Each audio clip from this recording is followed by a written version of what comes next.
जय हिंद दोस्तों। आज हम लोग पढ़ेंगे इतिहास के उन सभी क्वेश्चन के बारे में जो एग्ज़ाम के लिए ज़रूरी होता है, एग्ज़ाम में पूछा जाता है, और इससे जुड़े हुए आपको फैक्ट्स भी हम बताएंगे। तो चलते हैं पहले क्वेश्चन। पहला क्वेश्चन है, पाषाणकालीन जीवन के संदर्भ में निम्नलिखित में से कौन सा कथन सही है। ऑप्शन है, भारतीय उपमहाद्वीप में नवपाषाणिक काल के प्राचीनतम बस्ती पाकिस्तान के सिंध प्रांत में मिली है। बी है, चित्रकारी का विकास मध्य पाषाण काल में हुआ, जिसका प्रमाण भीमबेटका स्थित चित्रित गुफा है। उत्तर पश्चिम में कश्मीरी भाषा संस्कृत के पत्थर तथा हड्डी के तरह तरह के सूक्ष्म पाषाण का अभाव दिखता है। ऑप्शन डी है, बुर्जहोम के लोग रुखड़े तथा धूसर मृतभांड का प्रयोग नहीं करते थे। इसका सही उत्तर है ऑप्शन सी। अब चलते हैं इससे जुड़े फैक्ट्स के बारे में। भारतीय उपमहाद्वीप में नवपाषाण काल के प्राचीनतम बस्ती पाकिस्तान के बलूचिस्तान प्रांत में अवस्थित मेहरगढ़ में है। यह लगभग 700 ईस्वी पूर्व की बस्ती है, अतः कथन ए गलत है। अगला है, चित्रकारी का विकास पुनः पूरा पाषाण काल में हो गया था। पूरा पाषाण काल का मध्य पाषाण काल के लोग चित्र बनाते थे।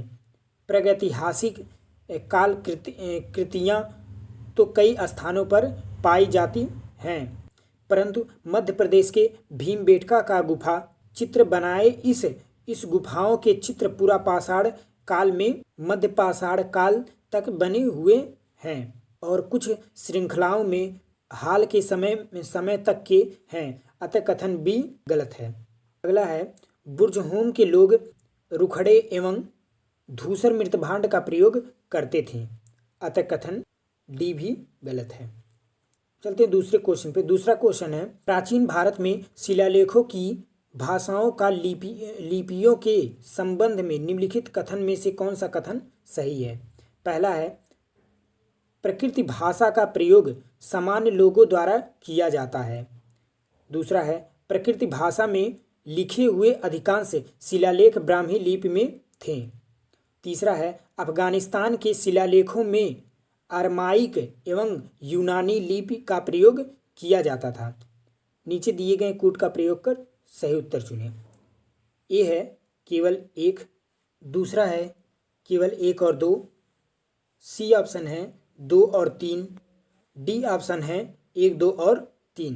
तो हमारा सही उत्तर है ऑप्शन डी, 1, 2 और 3। अब चलते हैं इसके उत्तर पे। उत्तर है, प्राचीन भारत में भाषाएं और लिपियां अधिकांश अशोक कालीन शिलालेख प्राकृत भाषा में थे, जबकि उपमहाद्वीप के उत्तर पश्चिम में पाए गए शिलालेख एवं ग्रीक आय में थे। अधिकांश प्रकृति शिलालेख ब्राह्मी लिपि में लिखे गए थे, हालांकि उत्तर पश्चिम में कुछ शिलालेख खरोष्टी में भी लिखे गए थे। अफगानिस्तान में शिलालेख के लिए अरमाइक और ग्रीक लिपियों का प्रयोग किया गया, अतः कथन 2 और 3 सही है। सबसे प्रारंभिक शिलालेख प्रकृति में थे, जो साधारण लोगों द्वारा इस्तेमाल की जाने वाली भाषाओं में सबसे प्रमुख भाषा थी। अजातशत्रु और अशोक जैसे शासक प्राकृति में ग्रंथों और शिलालेख का निर्माण करने के संबंध में जाने जाते हैं, अतः कथन एक भी सही है। अब चलते हैं तीसरे नंबर क्वेश्चन पे। तीसरा नंबर है, दीर्घ निकाय और महावस्तु नामक साहित्य रचनाएं निम्नलिखित में से किसके बारे में बताती हैं। ए, विभिन्न प्रकार के व्यवसायों के बारे में, बी, विभिन्न मूर्ति कलाओं के बारे में, विभिन्न प्रकार के मृतभांडों के बारे में, उपयुक्त में से कोई नहीं। चलते हैं उत्तर का सही उत्तर है ऑप्शन ए, विभिन्न प्रकार के व्यवसायों के बारे में। चलते हैं उत्तर पे। उत्तर है, दीर्घ निकाय बड़े उपदेशों का संग्रह।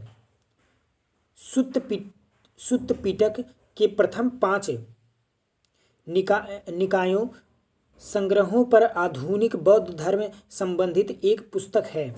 इसमें हमें 2 दर्जन से अधिक व्यवसायों का उल्लेख मिलता है। महावास्तु बड़ी घटना या बड़ी कहानी कहते हैं।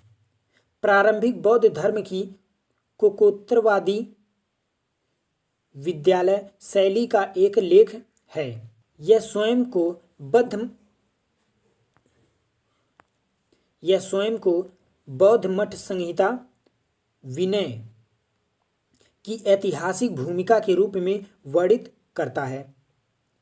इसमें कम से कम 36 व्यवसायों का उल्लेख मिलता है।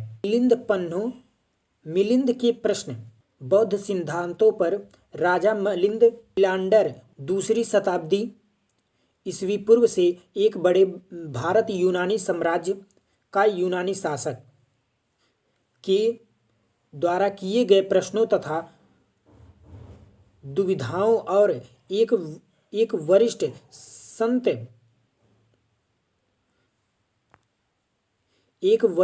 संत नागसेन द्वारा दिए गए उत्तरों का सृजन संवाद है।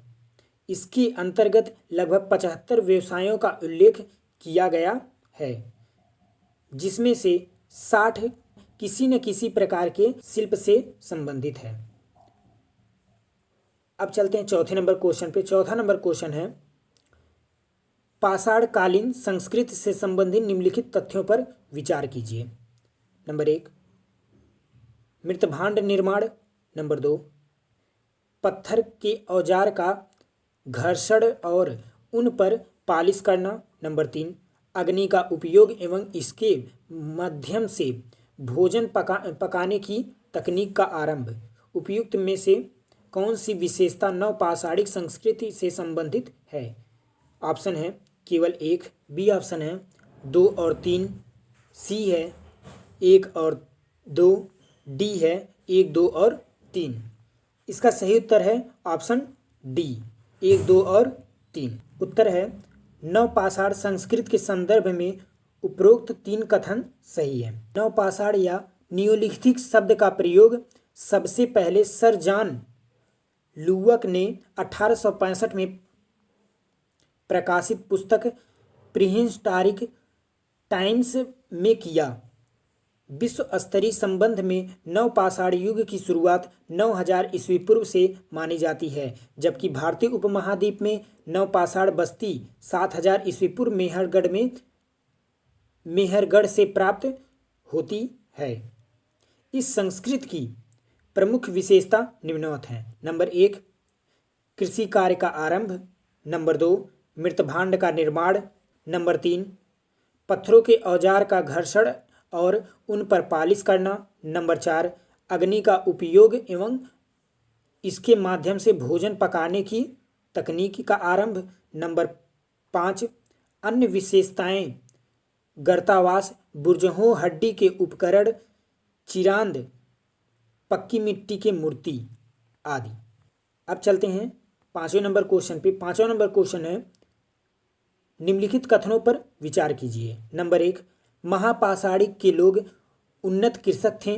नंबर 2, महापाषाण काल की कब्रों में अस्थियों के साथ मृतभांड और लोहे की वस्तुएं भी पाई गईं। उपयुक्त में से कौन सा कथन सही नहीं है? केवल 1, बी 1 और 2, सी केवल 2, डी न तो 1 न ही 2। इसका सही उत्तर है ऑप्शन ए, यानी कि केवल 1। महापाषाणी के लोग उन्नत कृषक थे। अब चलते हैं उत्तर पे। उत्तर है महापाषाण काल के कब्रों को बड़े बड़े पत्थरों के टुकड़ों से घेर दिए जाता था। इन कब्रों में दफनाए गए लोगों की न केवल अस्थियां मिली, बल्कि मृतभांड व लोहे की वस्तुएं भी मिली हैं। अतः कथन 2 सही है। महापाषाण काल की कब्रों में खेतों के औजार कम पाए गए, लड़ाई और शिकार के हथियार अधिक पाए गए। इससे यह ज्ञात होता है कि इस काल के लोग कृषि क्षेत्र में उन्नत नहीं थे। अतः कथन 2 सही नहीं है। इसके आगे अगले क्लास अगले वीडियो में। जय हिंद।